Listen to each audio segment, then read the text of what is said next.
अस्सलातु वस्सलामु अलैका या रसूल अल्लाह सल्लल्लाहु तआला अलैहि वसल्लम।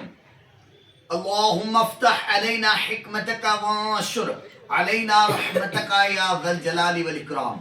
हम तहारत के मसाइल पढ़ रहे थे, आगे पढ़ते हैं, मन लगाकर पढ़िएगा, तवज्जो से समझने की कोशिश कीजिएगा। किसी के मुंह से इतना खून निकला कि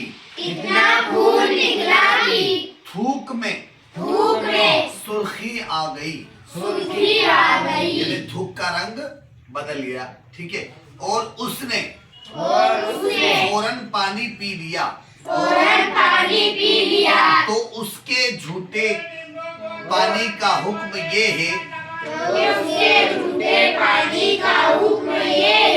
ये झूठा नापाक है, ठीक है। किसका झूठा नापाक है? वो बंदा जिसने खून मुंह से निकला और उसके थूक में क्या आ गई? सुर्खी आ गई, और उसने पानी पी लिया, तो अब उसके झूठे का पानी ना पिए, क्योंकि वो झूठा नापाक, वो झूठा नापाक। आगे बढ़ते हम। और सुर्खी जाती रहने के बाद इस पर लाजिम है कि कुल्ली करके मुंह पाक करे। अगर कुल्ली ना की चंद बार थूक का गुजर हो गया मौजू, ठीक है ना। नजासत यानी नापाक हिस्से पर हुआ, खा निगलने में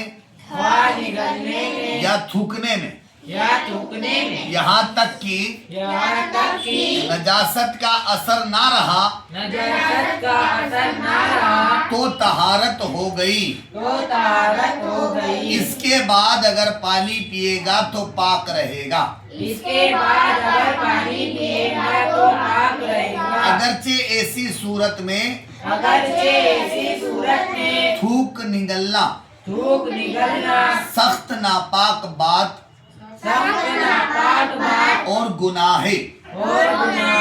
यहाँ पर ये चीज समझाई गई कि जो बंदा जिसके मुंह से खून निकला, उसके मुंह से खून निकला और उसने थूका, तो थूक में क्या आ गई? सुर्खी आ गई, तो उसका मुंह क्या है? अभी नापाक है। उसका झूठा क्या कहलाएगा? नापाक कहलाएगा, ठीक है ना। खून मौजूद है, उसकी सुर्खी मौजूद है, तो वो उस वक्त तक नापाक रहेगा। लेकिन अगर कोई बंदा निगल कर उसको पाक कर ले, सुर्खी खत्म हो गई तो वो पाक हो गया। लेकिन इस तरह थूक निगलना ये सख्त नापाक बात है। कुल्ली करे अच्छे से और मुंह को साफ करे, ठीक है ना।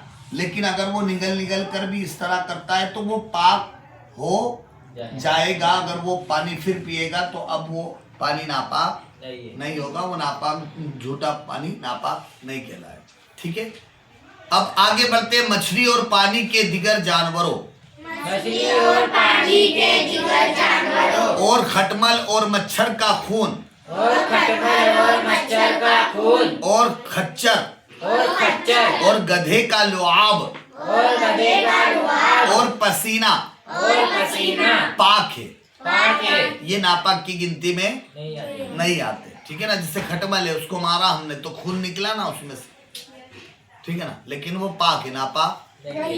इसी तरह मच्छर का खून भी पाक है। इसी तरह खच्चर और गधे का लुआब, जो लुआब है ना, थूक राल, वो पाक है ना। इसी तरह पसीना भी उनका पाक है। आगे बढ़ते। कुत्ते का लुआब जो है वो नापाक। कुत्ते का लुआब अगर लग जाए तो वो नापाक है, नजासत को दूर करना होगा, ठीक है।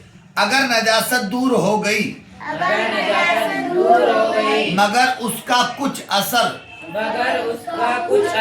रंग या बू कपड़े पर बाकी है तो उसे भी जाइल करना जरूरी है। याद रखे, हाँ, उसको भी दूर करना जरूरी है, लाजिम है। हाँ, अगर उसका असर दिक्कत यानी दुश्वारी से जाए तो असर दूर करने की जरूरत नहीं। 3 मर्तबा धो लेना काफी है। अच्छी तरह से 3 मर्तबा अच्छी तरह आपने धो लिया उसको, तो वो पाक हो गया। साबुन या खटाई या गर्म पानी या किसी किस्म के केमिकल वगैरह से धोने की उसको हाजत नहीं। अगर आपने अच्छे से उसको धो लिया है 3 मर्तबा तो वो पाक हो गया। अच्छा, जो परिंदे हलाल ऊंचे उड़ते हैं जैसे कबूतर, मैना, मुर्गाबी, है ना, या उनकी बीट, ये सब पाक है। उनकी बीट सब क्या है? कबूतर की बीट पाक है, मैना की बीट पाक है, मुर्गाबी की बीट पाक है। मतलब उनकी जो नजासत निकलती है वो क्या है? पाक है। ठीक है ना। ये मसला था, हमने आज सीखा।